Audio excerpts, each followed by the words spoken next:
Hey James, so it's finals week for me, which means there are a lot of things going on. I wish I had a different setup. Hoping that this summer I can actually set something up in my room. That'll be more concrete for a while. But then we're going to be gone, and then I'm going to be at camp, and then we're going to be at home, and then I'll be back here. Anyway, I had no clue what to make for this video today because I was going to go outside. Yes, I have an assignment where I have to go outside and watch some animals and do some things for my animal behavior class. But I'm going to do that tomorrow. And the video is supposed to be up today, so I'm making a different video. Anyway, the topic that I want to talk to you about today is idioms. Now, I don't know if you remember this, but I remember this because I used to love this book.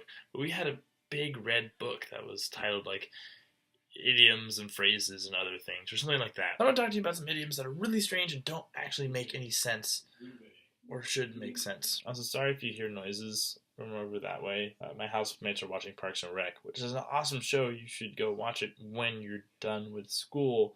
Watch it this summer when you're bored.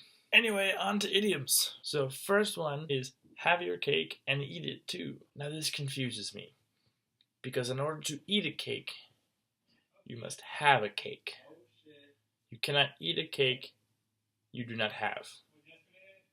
And if you have a cake, the purpose of cake is generally to eat said cake. That's what I want to do with cake, is eat it, not have it be near me somewhere. Why not just eat it now because it's cake? Second one is, I could care less. This phrase means I don't care. The issue with it is if you could care less, that means you have the potential to care less, which means you do care some, or else you wouldn't be able to care less. Now, it comes from people saying I couldn't care less, and then they just got lazy and dropped the "nt" part.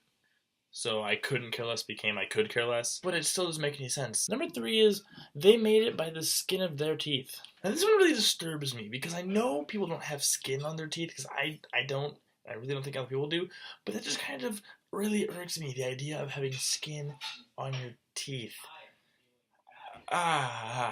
Especially the idea that you made it by the skin of your teeth. Like, I get this image of skin being peeled off of your teeth, and it really just kind of makes me I don't like it.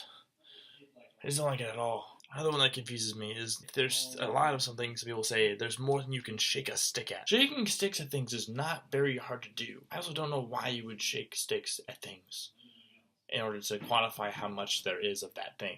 I guess it makes sense if, like, well, now my arm is tired. I don't want to shake any more sticks at things.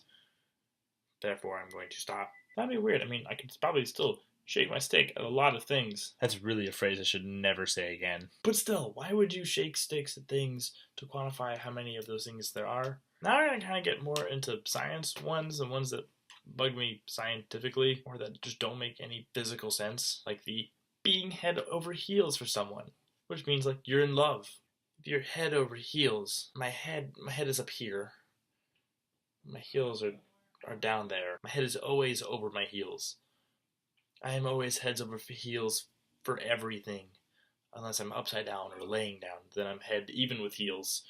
Or maybe sometimes I'm head below heels. But generally my head is at least equal, if not above, where my heels are located at all times. Final one is, where there's smoke, there's fire. This is not true! The many times of myself trying to make a fire in the wilderness, there's not always fire when there's smoke. Also, the amount of times that my smoke alarms in my house have gone off in the past 24 hours was just about any time the oven is turned on. I've been able to look into the oven and see that there is, in fact, no fire. But there is smoke. Thus, smoke does not equal fire.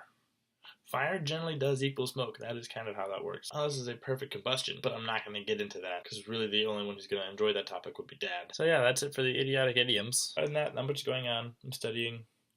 Started watching Friends, which is really fun. I had a strange bonding moment with Ross, where he started talking about different mating strategies of early hominids. I was interested because I wanted to learn what he had to say, and I'm learning about this in animal behavior right now. As soon as he started talking, everyone in the show pretended to be asleep, and I realized I was a huge nerd like Ross.